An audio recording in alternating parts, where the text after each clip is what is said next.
If you struggle to juggle multiple priorities, you are not alone. And it's not actually a huge failure to admit it. Actually, leaders care about a lot of different areas in their life, right?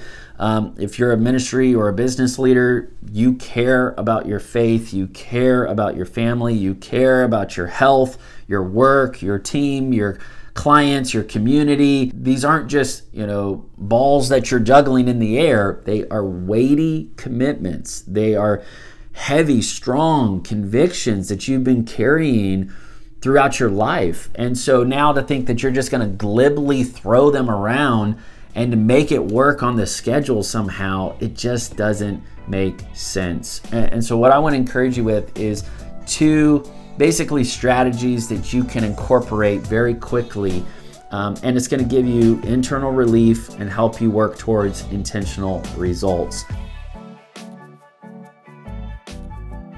So the first thing is just better understanding how a priority works. Priorities is basically sabotage. Like if you have more than one priority, you don't have any priority.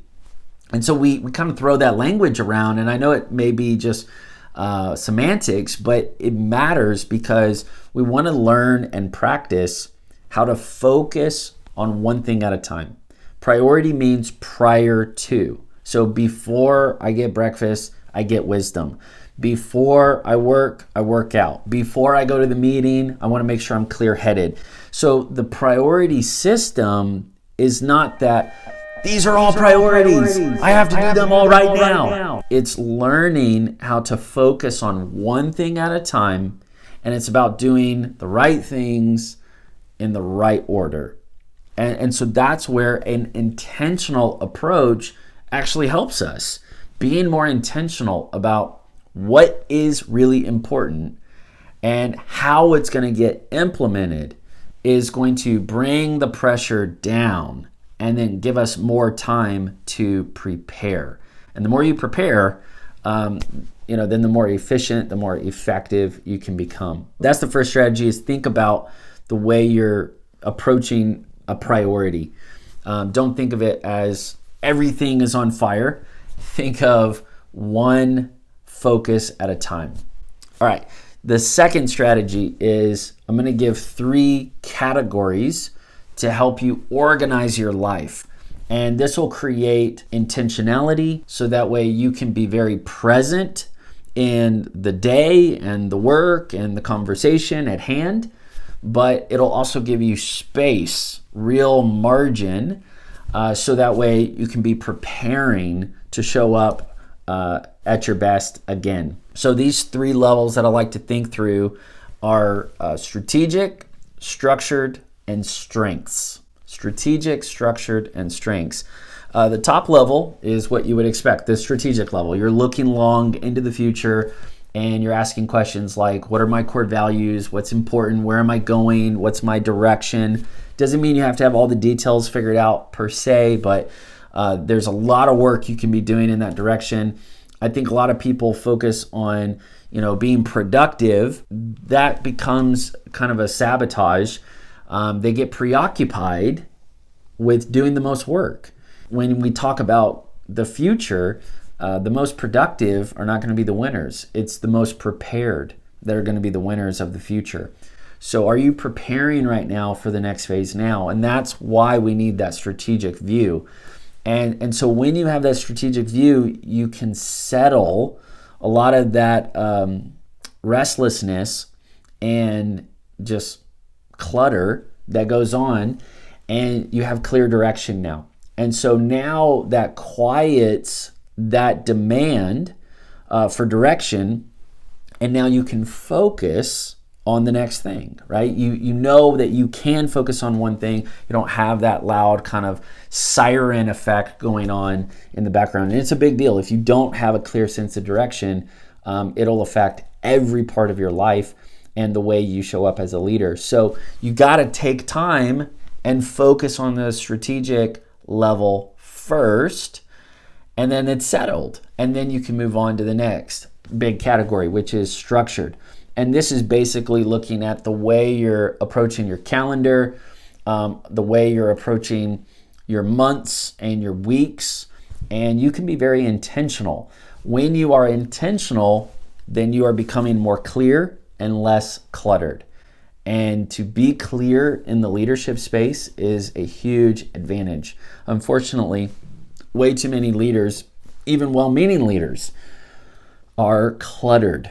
They got too much going on in their minds in the name of leadership. Well, I'm a leader, so I need to know about all this stuff, and I need to be a part of all these decisions, and all these people report to me, and I have this large range of responsibilities. And you're actually sabotaging the why for being in that leadership chair in the first place. Leaders need to be clear, not cluttered. All right, so that structured level is thinking about your rhythms and your systems. Do you have good rhythms for weeks and months? And then do you have good systems so that way you're being efficient and effective personally, and then you can build that out into teams and all the other stuff you do. All right, the last level is the ground level. And this is every day. That's where you're just showing up and you're making the most of each moment.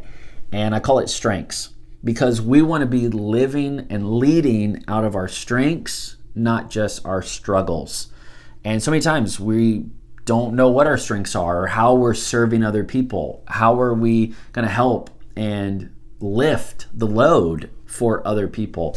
And that's the way I want to spend my time the most. I want to be present in the moment, but I also want to be preparing for the next day, the next meeting, the next project, the next trip, whatever it is. So there's that mindset of I'm present and I'm preparing. I'm present and I'm preparing.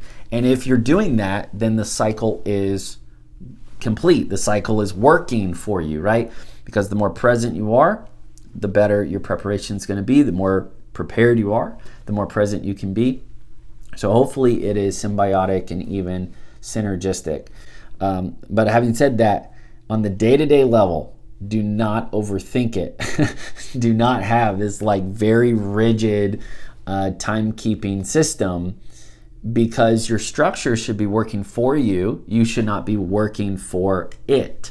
And I think it kind of takes away from the whole point of being able to lead the day and have your own approach and have a unique leadership style. If you're just so hyper focused on all of the time boxes, it kind of takes away from you being responsive, right? A good leader is responsive to other people.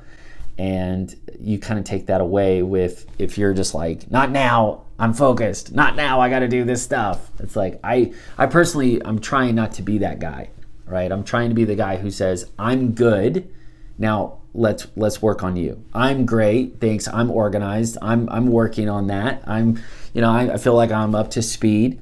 So now I can use my margin to go help someone else. I can use my time to go invest somewhere else. Lead out of your strengths on the day-to-day. And that just means you know what your strengths are and you put a lot of time into those strengths, because those strengths are going to give you a huge advantage on the day-to-day. You're going to run faster, jump higher. You're going to just do better on the daily level when you know what your strengths are, and you're not always tripping over the same struggles over and over again. Focus on one thing at a time. Use the priority system of knowing not just what's important, but how to put things in the right order. Keep that sense of focus by having really clear categories. Are you clear on the strategic level? Are you active on the structured level? And then are you being present on the strengths level? All right, 2 things for you. Remember that there are so many new fields waiting on you in the future, so you got to prepare to go there. And then number 2, the next step is go to peterbirchfield.com. That's where you're going to find free trainings for you and your team and an opportunity to join my community. It's called the Uncharted Way. You'll see it there at peterbirchfield.com. Thanks so much. See ya in maybe one of these other videos.